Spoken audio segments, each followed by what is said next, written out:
Today's webinar will cover house accounts, how to create a house account, how to use a house account.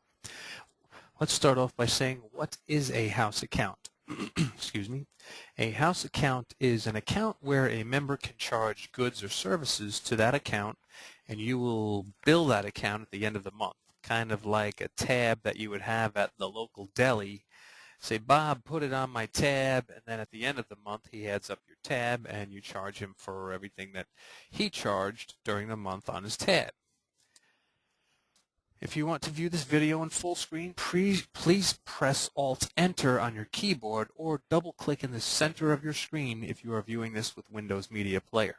If you need the GoToMeeting codec, which drives the media player, if you need that codec to get this video to run, it's on the tutorials webpage. There's a link there that takes you directly to that codec. Anyway, for today's example, we're going to use Loretta Adams. Her name is across the top of the screen here. Now, when I click on the Accounts tab, you'll see there are no accounts here. I'm going to click Add Account. The New Account screen comes up. In the top left, instead of calling it by its default name, Primary Billing Account, I'm going to choose House Account. And if House Account is not in your list, you can just type it in, and when you press Tab to go to the next field, it will ask you if you want to add that to the list of account names. You'll say yes, of course.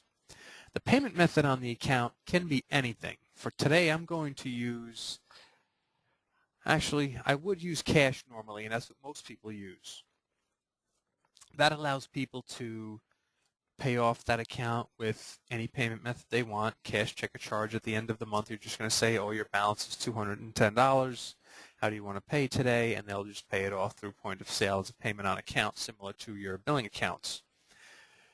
If you choose payment method equals credit card, then you will wind up putting in a credit card number, 0000016, and you could actually bill that credit card at the end of the month. 0101. So they could have a credit card on file, but for now we're going to pretend it's cash, okay? Now, here's the key. In the bottom left of the screen, remove the check mark from Do Not Allow POS Charges. Remove this check mark in the lower left. If you do not remove that check mark, then they will not be able to charge any goods to this account in the point of sale system. Let's go to point of sale.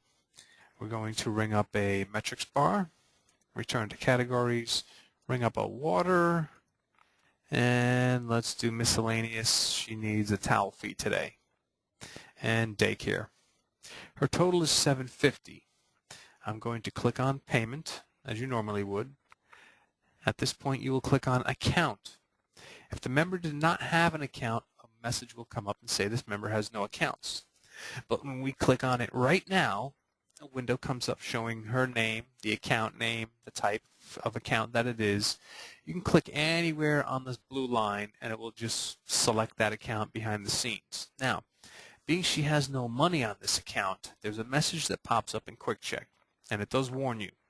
This account has a balance of $0. This member does not have sufficient funds to cover this purchase. Are you sure you want to charge more to this account? Some clubs prefer that members put money on their account first prior to charging things to their account. This way you don't have to chase them down later for things they bought in the past because they might never come back to the club and then they never pay off that $120 balance they have on their account and you lose that money. But in this case, I'm going to say, yes, I do want to charge this to her account, and it's going to show $7.50. Same as cash, very similar. Click Enter. At this point, I'm going to click No Receipt, and then Done. If we go to the member screen, and we click on the Accounts tab, click View Payment History, and you will see there's receipt 107. She charged $7.50 to her account. Now, the day she wants to come in and pay off her account will be at the end of the month, let's say. When she comes in, you're going to find her with your Find button. Click Other at the bottom. Choose Payment on Account. you will see the balance on her account shows $7.50. I will click on that yellow button. It pulls up her screen with, you would see all the transactions on her account. Now, QuikCheK is assuming that she's paying off the whole balance. It's saying her balance is $7.50 and her payment will be $7.50, leaving her a zero balance. If I clicked change payment amount and I made it $5, she would have a $2.50 balance remaining. Let's just do that for now. I'm going to click OK, and today she's going to give us a check, and I'll just make up a check number, enter, no receipt, and done. If we go back to her account, you'll see her balance is now down to $2.50. Now, let's pretend for those people that want to force members to prepay on their account, I'm just going to pay off her balance with $5 bill, no receipt, done. Okay, other payment on account, now she has a zero balance.